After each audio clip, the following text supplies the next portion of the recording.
पेंच पाटबंधारे विभाग अजनी नागपूर अंतर्गत टेकाडी उपविभागाच्या देखरेखीखाली कालवा बांधकामाचे काम सुरू आहे। या कालव्याच्या बांधकामातील अनियमिततेबाबत उबाटा जिल्हाध्यक्ष उत्तम मस्के यांनी पेंच पाटबंधारे विभाग कार्यालय अजनी येथे लेखी तक्रार दाखल केली।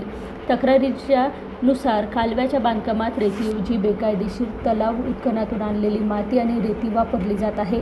या तक्रारीची एक प्रत कंट्रोल नागपूर सहित राज्यमंत्री ॲडव्होकेट आशिष जयस्वाल, सांसद श्यामकुमार बर्वे सहित एसडीओ नागपूर आणि पार्श्वनी तहसीलदार यांनाही दिली गेली आहे।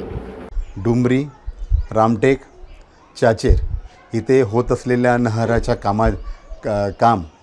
त्या कामामध्ये खूपच निकृष्ट दर्जाचे काम होत आहे आणि ह्या नहराच्या कामाच्या बाबतीत आम्ही मुकुल डांगे, रोहित वाघ यांना आम्ही फोन केला आणि याची माहिती पण मागितली, पण ते कुठलीही माहिती देण्याकरिता ते वाचत आहे आणि फोनसुद्धा रिसीव करत नाही।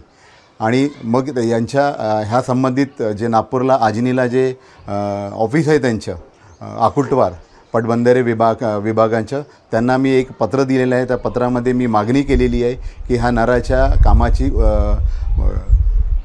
कामाची तपासणी व्हावी आणि त्या कामाची तपासणी होऊन त्या कामात जे आपल्याला गलत दिसून येत आहे त्या संबंधित अधिकारी और ठेकेदारावर कारवाई करावी, हीच माझी मागणी आहे।